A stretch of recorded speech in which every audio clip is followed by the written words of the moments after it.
I have a boyfriend. আমার ভালোবাসা মানুষটা আমাকে সাপোর্টই না করে, ওই সম্পর্ক এক সেকেন্ডও টিকবে না। রিলেশনগুলো আমি পরিচালকের নামে আসলে আমার সিনেমার শুটিং শেষ করছে না, এবং আমি মুক্তিটা নিয়ে অনেক আশাবাদী। আমার মুক্তি সিনেমাটার শুটিংটা শেষ হয়ে গেলে আসলে আমার ইফতেখার স্যারের সাথে আর কোনো রকম দ্বন্দ্ব থাকবেও না। আমি সিনেমাটা শেষ করার জন্য আসলে বসে আছি। আর যদি আসলে তার সাথে আমার কোনো প্রেমের সম্পর্ক থাকতো তাহলে সিনেমা না, সবার আগে প্রেমটা নিয়ে স্ট্যাটাস দিতাম। তাহলে কি রিপা এখন সিঙ্গেল? রিপা সিঙ্গেল? আমি বলা যাবে না। তার মানে তো সমস্যা আছে। I have a boyfriend. কেমন বয়ফ্রেন্ড সেটা বলা যাবে না। মিডিয়া না মিডিয়ার বাইরে? বাহিরে। বাহিরে। পরবর্তীতে দেখি মিডিয়ার ভিতরে, তখন কি হবে? তখন ডাবল মিষ্টি খাওয়াবো।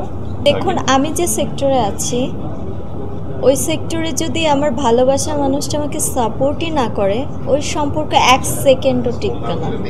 তার মানে আপনারা বুঝে নেন, আমার ভালোবাসার মানুষটা যথেষ্ট পরিমাণে আমাকে সাপোর্ট করে। দ্যাটস ওয়াই আমি কিন্তু আপনাদের সামনে এখনও স্ট্রংলি বসে আছি। আমি কালকেও আমি অ্যাক্সিডেন্ট করেছি, তো সেখানে আসলে মানসিকভাবে সে আমাকে শক্তি দিয়েছে যে না, তুমি যাও, তুমি পারবা।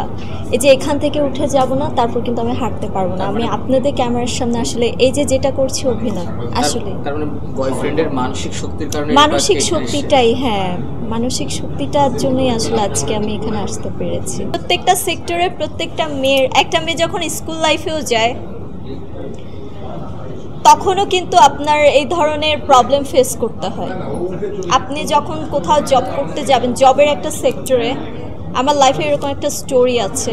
আমি যখন জব করেছিলাম, নাম বলবো না, সেই কোম্পানির বস আমাকে ব্যাডলি অফার করেন, এবং আমি রাজি না হওয়াতে 15 দিন, মানে জয়েন করার 15 দিন পরই আমাকে আউট করে দেয় অফিস থেকে।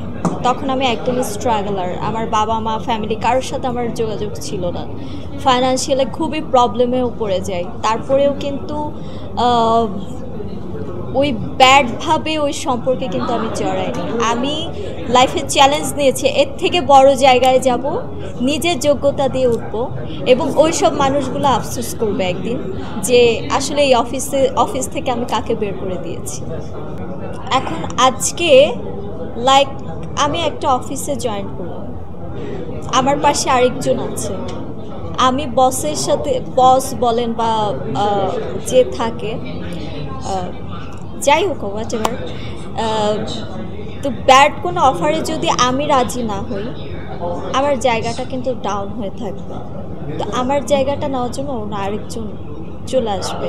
তো এটা সম্পূর্ণ আমাদের মেয়েদেরকেই আসলে হ্যান্ডেল করতে হবে। সব কিছু আমি পুরুষদের ঘাড়ে দোষ চাপাই দিব না। আমি যদি একজনের কথা সায় না দিই, তাহলে সে কীভাবে সাহস পাবে, তাই না? তো ব্যাপারটা হচ্ছে এটাই, নিজেকে সেভ করতে হবে। নিজেকে সেভ করার মতো ওয়ে আসলে আর কোনো কিছুই নেই। আপনাকে কেউ ধরে রাখতে পারবে না। ব্যাপারটা হচ্ছে এটা, আপনার নিজেকেই কন্ট্রোল করতে হবে।